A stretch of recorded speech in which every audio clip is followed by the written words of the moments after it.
Hello guys, आपका स्वागत है हमारे चैनल में। मूवी की शुरुआत में ही हमें एक आदमी को दिखाया जाता है जिसका नाम कार्टर स्लैट होता है। वो एक महाकाल था, यानी गोस्ट राइडर। वो एक शैतान के लिए काम करता था। उसका नाम मैजिस्ट्रो होता है। गोस्ट राइडर का काम जो आत्माएं जहन्नुम से भाग जाती थी उन्हें पकड़कर ख़त्म करना होता था। लेकिन स्लैट बाद में मैजिस्ट्रो को धोखा दे देता है। सन वेगेंस्टा कॉन्ट्रैक्ट को लेकर यहाँ से भाग जाता है। कॉन्ट्रैक्ट क्या होता है ये हमें आगे पता चलेगा। इसके बाद हमें इस मूवी में 17 साल के एक लड़के को दिखाया जाता है। उसका नाम जॉनी ब्लेज होता है। वो अपने डैड के साथ हर तरह के मोटरसाइकिल स्टंट्स करता था। इसके बाद ये दोनों अपने मोटरसाइकिल्स को रिपेयर कर रहे होते हैं। तभी वहाँ पर एक लड़की आती है। उसका नाम रोमसन सिंगसन होता है। दरअसल वो जॉनी की गर्लफ्रेंड थी। ये दोनों वहाँ से निकलकर एक पेड़ के नीचे बैठकर बातें करने लगते हैं। रोंगसन के डैड जॉनी को बिल्कुल ही पसंद नहीं करते थे। इसीलिए रोंगसन के डैड रोंगसन को शहर यहाँ से दूर शहर में ले जा रहे होते हैं। रोंगसन ये बात जॉनी को बता देती है। ये दोनों यहाँ से भागने का प्लान बनाते हैं। इसके बाद जब जॉनी और उसके डैड घर पर होते हैं तो जॉनी को कूड़े में उनके पिता की मेडिकल रिपोर्ट मिलती है। इससे इसे पता चल जाता है कि उनके डैड को कैंसर है। वो ये रिपोर्ट देखकर हैरान हो जाता है। इसीलिए वो गैराज में जाकर अपनी बाइक को ठीक कर रहा होता है। तभी वहाँ पर एक आदमी आ जाता है जिसका नाम मैनिस्टो होता है, जो जॉनी से सौदा करने के लिए आया था। वो उससे कहते हैं कि मैं तुम्हारे डैड को ठीक कर दूंगा, बदले में मुझे तुम्हारी आत्मा चाहिए। साथ ही मैनिस्टो उसे कॉन्ट्रैक्ट भी देता है। इस पे गलती से जॉनी का खून लग जाता है और इसी वजह से इन दोनों के बीच में सौदा हो जाता है। अगले दिन जब वो उठता है तो उसके डैड बिल्कुल ठीक होते हैं। पहले से काफ़ी फिट और अच्छे लग रहे थे। जॉनी उन्हें देखकर हैरान हो जाता है और ये सोचने लगता है कि जो कल हुआ वो सपना नहीं था। जॉनी रोंगसन के पास जाने के लिए अपने बैग को पैक करने लगता है, लेकिन ये सब उसका बाप देख लेता है। वे उसे रोकते नहीं हैं, बल्कि उसके फेवरेट बाइक की चाबी उसे दे देते हैं और अपना स्टंट करने के लिए चले जाते हैं। लेकिन जब उसके डैड स्टंट कर रहे होते हैं तो उनकी बाइक फिसल जाती है और फिसलने के कारण उन्हें काफ़ी ज़्यादा गंभीर चोट आ जाती हैं। भी उसी के बाद जॉनी भी आ जाता है। उसके डैड उसी के हाथों में अपना दम तोड़ देते हैं, जिससे वो पूरी तरह से टूट जाता है। इसके बाद वो बाइक लेकर रोंगसन के पास जा रहा होता है। वे रास्ते में उसको मैगिस्ट्रो दिखाई देते हैं। इसे देखकर जॉनी की बाइक फिसल जाती है और वो गिर जाता है। इसके बाद मैगिस्ट्रो उसके पास आकर उसकी आत्मा ले लेते हैं। उसके शरीर में महाकाल की शक्ति डाल देते हैं। साथ ही में उससे कहते हैं कि वक्त आने पर तुम्हें बताया जाएगा कि तुम्हें क्या करना है। इतना कहकर वो वहाँ से चले जाते हैं। जॉनी वहाँ से रोंगसन के पास चला जाता है, लेकिन वो उसे अपने साथ नहीं ले जाता। इसके बाद कहानी 21 साल आगे बढ़ जाती है। यहाँ हमें फिर से जॉनी ब्लेज को दिखाया जाता है, जो कि एक बहुत बड़ा स्टंटमैन बन चुका था। एक साथ 50 ट्रकों के ऊपर से भी छलांग लगा सकता था। वो इतने ज़्यादा खतरनाक स्टंट किया करता था कि बाकी सभी स्टंटमैन उसे अपना गुरु माना करते थे। वो फेमस हो चुका था और उसके काफ़ी ज़्यादा तादाद में फैंस थे। इसके बाद जॉनी और उसका दोस्त मैक जॉनी के घर पर होते हैं। मैक जॉनी को कारों का स्टंट करने के लिए मना करता है। जॉनी मैक के सवाल का जवाब नहीं देता, लेकिन मैक को जॉनी की बहुत ज़्यादा परवाह होती है और इसीलिए वो उससे प्रॉमिस लेता है कि वो कारों का इस्तेमाल स्टंट में नहीं किया करेगा। दूसरी तरफ हमें सेक्टस शहर में किस्टो के बेटे ब्लैक हार्ट को दिखाया जाता है, जो धरती पर एक कॉन्ट्रैक्ट को लेने के लिए आया था। वो वहां आकर सीधा एक क्लब में चला जाता है और उस क्लब में सभी को मार डालता है। साथ ही वो अपने 3 साथियों को भी वहां पर बुला लेता है, जिनका नाम एबिको, वेलो और ग्रेसी होता है। वो तीनों एंजल होते हैं और इन तीनों में अलग अलग शक्तियाँ होती हैं। ब्लैक हार्ट उन तीनों को कॉन्ट्रैक्ट ढूंढने के लिए कहता है, जो कि एक केयर टेकर के पास था। लेकिन केयर टेकर कौन है वो उन्हें नहीं पता होता। फिर इस क्लब के बाहर ब्लैक हार्ट के डैड यानी मैजिस्ट्रो आ जाते हैं। वो ब्लैक हार्ट को ये सब करने के लिए मना करते हैं, लेकिन ब्लैक हार्ट मैजिस्ट्रो से काफ़ी ज़्यादा ताकतवर होता है, इसीलिए वो उनकी बात नहीं मानता। वे मैजिस्ट्रो कहते हैं कि मैंने तुमसे भी ज़्यादा ताकतवर राइडर को ढूंढ लिया है और मुझे यकीन है कि वो तुम्हें जल्दी ही ढूंढ कर ख़त्म कर देगा। ये कहकर वो वहाँ से चले जाते हैं।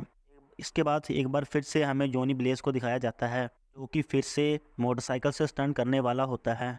तभी वहाँ पर बहुत सारी मीडिया आ जाती है जो कि उनका इंटरव्यू लेना चाहती थी, लेकिन वो सभी को मना कर देता है क्योंकि वो किसी को भी इंटरव्यू नहीं देता था। तभी उसका इंटरव्यू लेने के लिए एक लेडी आती है, जो उसकी पुरानी गर्लफ्रेंड रोक्सन थी, कि अब एक रिपोर्टर बन चुकी थी।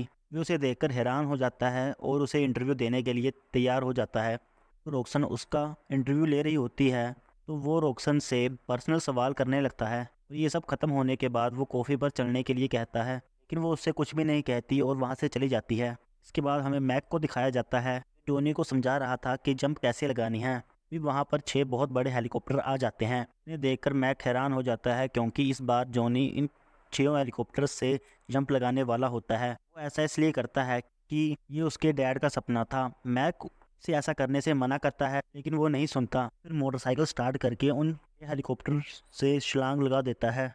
ये सब देखकर ऑडियंस और मैक्स हैरान और खुश हो जाते हैं, क्योंकि ये इम्पॉसिबल था और जॉनी इसे कंप्लीट कर देता है। स्टंट कंप्लीट करने के बाद वो सीधा रॉक्सन के पास चला जाता है, कार से अपने स्टूडियो के लिए जा रही होती है। अभी उनकी कार के सामने जॉनी अपनी बाइक को खड़ा कर देता है और उनकी कार को रोक लेता है। जॉनी रॉक्सन से एक बार फिर से कॉफ़ी के लिए पूछता है। रॉक्सन इस बार उसे ना नहीं कर पाती और हाँ कर देती है। इसके बाद रॉक्सन एक रेस्टोरेंट में बैठकर जॉनी का इंतज़ार कर रही होती है। वहीं दूसरी तरफ रॉक्सन का एक्स बॉयफ्रेंड जानी जॉनी घर में होता है और उससे मिलने की तैयारी कर रहा होता है। तभी वहाँ पर महेस्टो आ जाते हैं। उससे कहते हैं कि हर बार मैं तुम्हारे साथ था, मैं हर बार तुम्हारे स्टंट को कंप्लीट करवाता था। इसके साथ ही वो ये भी कहते हैं कि अपना वादा पूरा करो, ब्लैक हार्ट को ढूंढकर उसे ख़त्म कर दो। जॉनी ऐसा करने से मना कर देता है और अपनी बाइक स्टार्ट करने लगता है, लेकिन उसकी बाइक स्टार्ट नहीं होती। तब महेस्टो कहते हैं कि तुम्हें ये काम करना ही पड़ेगा, क्योंकि तुमने कॉन्ट्रैक्ट साइन किया है और अगर तुमने ब्लैक हार्ट को ख़त्म कर दिया तो मैं तुम्हारी आत्मा वापस कर दूंगा। ये कहकर वो अपनी ज़मीन पर मारते हैं और इससे उसकी बाइक स्टार्ट हो जाती है और बहुत तेज़ दौड़ने लगती है। साथ ही में उससे और उसकी बाइक में से आग निकल रही होती है, जिससे सभी बिल्डिंग्स के कांच टूट जाते हैं। दूसरी तरफ ब्लैक हार्ट उस केयर टेकर को ढूंढने के लिए एक ट्रेन में चला जाता है। इसके साथ इनके तीनों साथी भी होते हैं। ब्लैक हार्ट वहाँ पर एक आदमी से कब्रिस्तान के बारे में पूछ रहा होता है। वो आदमी उसे सब कुछ बता देता है, लेकिन फिर भी ब्लैक हार्ट उसे ख़त्म कर देता है। तभी यहाँ पर जॉनी आ जाता है, जो कि गोस्ट राइडर में बदल चुका था। तभी ब्लैक हार्ट के आदमी उस पर हमला कर देते हैं और उसे मरा हुआ समझकर वहाँ से जाने लगते हैं, लेकिन वो मरा नहीं होता और ब्राज़ील को अपने पावर से ख़त्म कर देता है। साथ ही वो एक चोर को भी मौत के घाट उतार देता है, कि उस चोर ने बहुत सारे क्राइम किए होते हैं। फिर उसे मारकर वो एक कब्रिस्तान में चला जाता है और वहाँ पर वो एक गोस्ट राइडर से एक नॉर्मल इंसान में बदल जाता है। इस कब्रिस्तान में उसे एक आदमी मिलता है, जो कि उस कब्रिस्तान का केयर टेकर था। वो उसे बताता है कि तुम गोस्ट राइडर हो और गोस्ट राइडर शैतानी आत्माओं का शिकार करता है। वो उसे बताता है कि तुम दिन में ऐसे नॉर्मल रहोगे, लेकिन रात के समय तुम गोस्ट राइडर बन जाओगे। साथ ही में उसे बताता है कि तुम अकेले नहीं हो जो गोस्ट राइडर हो, तुम्हारे अलावा एक और था जिसका नाम कार्टर स्लैट था। वो पुलिस वाला और एक लालची इंसान था। एक दिन उसके लालच के कारण वो पकड़ा गया और उसे फांसी लगने वाली थी। तभी उसने तुम्हारी तरह शैतान से सौदा कर लिया और बन गया गोस्ट राइडर। लेकिन बाद में उसने मैजिस्टो को धोखा दिया और सन वगैंसा के कॉन्ट्रैक्ट को लेकर हमेशा के लिए भाग गया। फिर वो उसे बताते हैं कि सन वगैंसा कॉन्ट्रैक्ट में सभी सन वगैंसा गाँव में सभी आत्माओं मैजिस्टो के हाथों में बेच दी थी। कार्टर स्लैट मैजिस्टो को वो कॉन्ट्रैक्ट दे देता तो वो बहुत ज़्यादा ताकतवर बन जाता और इसीलिए वो कॉन्ट्रैक्ट लेकर वहाँ से चला गया। अब वो कॉन्ट्रैक्ट कहाँ है कोई नहीं जानता। ब्लैकहेड उसको ही लेने यहाँ पर आया है। दूसरी तरफ जॉनी की बाइक ने पूरे शहर में तबाही मचा दी थी। साथ ही में उसने एक मर्डर भी किया था, जिस पर टेक्सास शहर की एक पुलिस की टोली रिसर्च कर रही होती है। तभी वहाँ पर उन्हें एक नंबर प्लेट मिलती है, जो कि जॉनी की बाइक की थी। यहाँ पर सिम्पसन भी थी, जो कि इन सब की रिपोर्टिंग कर रही होती है। तभी यहाँ पर जॉनी आ जाता है। जॉनी रॉक्सन से कल रात के लिए माफ़ी मांगता है, क्योंकि वो कल रात को उससे मिलने नहीं आ पाया था। लेकिन रॉक्सन उससे काफ़ी ज़्यादा नाराज़ थी, इसीलिए वो उसे बहुत सब सुनाकर वहाँ से चली जाती है, कि रॉक्सन ने पूरी रात उसका इंतज़ार किया था। फिर जॉनी अपने घर आ जाता है और घर में आकर वो अपनी पावर्स को कंट्रोल करने की कोशिश करता है। वो ऐसा कर ही रहा होता है तो वहाँ पर रॉक्सन आ जाती है, कि अपनी बातें के लिए माफ़ी मांगने आई थी। तभी वो बातों बातों में किस कर लेते हैं, कि रॉक्सन भी उससे प्यार करती थी।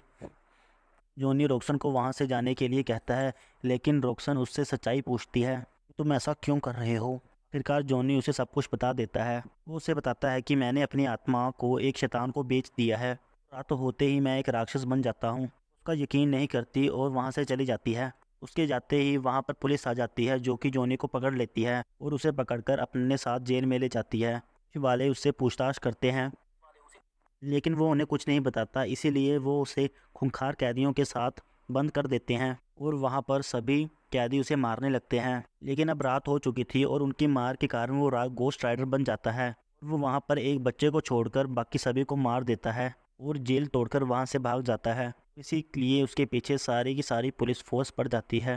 अब वो भागते भागते एक बिल्डिंग के ऊपर चढ़ जाता है। वहाँ पर उसे मारने के लिए ब्लैक हार्ट का आदमी एक और आ जाता है और जॉनी पर हमला कर देता है। लेकिन जब जॉनी उस पर हमला करता है तो उसे कुछ नहीं होता क्योंकि वो हवा का फरिश्ता था। लेकिन कुछ देर बाद जॉनी अपनी शक्तियों से उसे ख़त्म कर देता है और पुलिस वालों के सामने खड़ा हो जाता है। लेकिन पुलिस वालों के साथ रोक्सन भी खड़ी होती है। वो रोक्सन के पास आने की कोशिश करता है, लेकिन तभी सभी पुलिस वाले उस पर गोली चलाना शुरू कर देते हैं। लेकिन उस पर गोलियों का कोई भी असर नहीं होता कि वो इनमॉर्टल होता है। दूसरी तरफ ब्लैक हार्ट उस केयर टेकर की ओर चला जाता है और उन्हें मारने लगता है। वो उसे इसलिए मार रहा था ताकि वो उससे सन वैगेंजा का कॉन्ट्रैक्ट ले सके, लेकिन वो केयर टेकर इतना पीटने के बाद भी उसे कॉन्ट्रैक्ट नहीं देते। दूसरी तरफ जॉनी की गर्लफ्रेंड रुक्सन को ये यकीन हो गया था जॉनी सच कह रहा था, इसलिए वो अगले दिन जॉनी से मिलने के लिए उसके घर चले जाती है। वहाँ पर उसे जॉनी का दोस्त मैक मिलता है। फिर वो दोनों जॉनी के बारे में बातें करने लगते हैं। फिर वहाँ पर ब्लैक हार्ट आ जाता है जो मैक को मौत के घाट उतार देता है। रोक्सन को भी अपनी शक्तियों से मारने की कोशिश करता है। उसके कुछ ही देर बाद वहाँ पर जॉनी आ जाता है।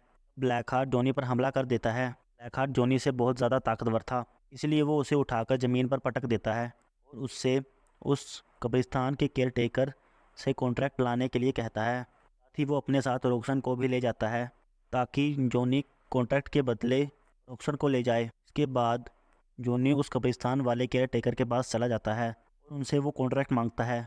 केयर टेकर भी उसे वो कॉन्ट्रैक्ट दे देता है और साथ ही वो कहता है कि चलो मैं तुम्हें एक सन वगेंजा के गांव में ले चलूं।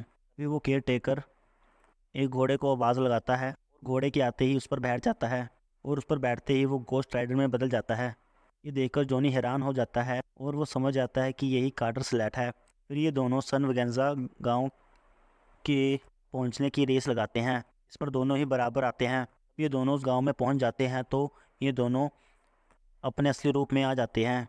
वहाँ पर कार्टर स्लैट उसे बताता है मेरे पास एक ही चांस था गोस्ट राइडर बनने का, कि मैंने इस दिन के लिए बचा कर रखा हुआ था। इसीलिए वो ब्लैक हार्ट के पीटने पर भी गोस्ट राइडर नहीं बने थे। साथ ही वो उससे कहते हैं कि तुम ब्लैक हार्ट को हरा सकते हो, बस अपने ऊपर भरोसा रखो क्योंकि तुम अभी तक के सबसे ज़्यादा पावरफुल गोस्ट राइडर हो।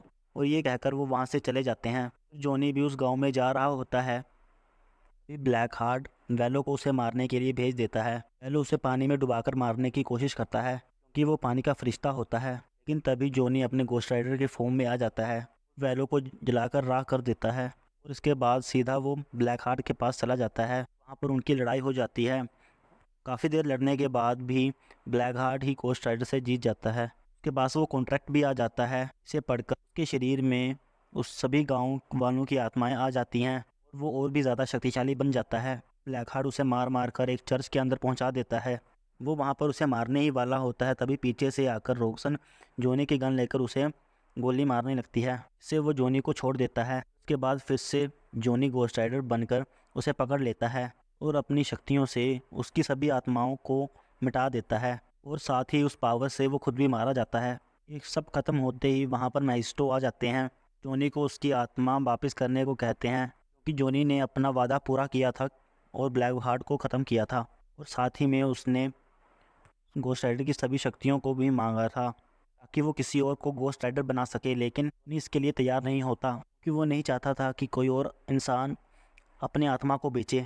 इसीलिए वो उसे गोस्ट राइडर की शक्तियाँ वापस देने के लिए मना कर देता है। ये सुनकर गुस्से में मैजिस्ट्रो वहाँ से चले जाते हैं और इसके बाद जो रोक्सन और जोनी भी अपनी पुरानी जगह पर चले जाते हैं। यहाँ पर इन्होंने अपनी लव स्टोरी की शुरुआत की थी और इसके बाद जोनी एक बार फिर से उसे वहीं पर छोड़कर चला जाता है और मूवी यहीं पर ख़त्म हो जाती है। Thank you for watching guys.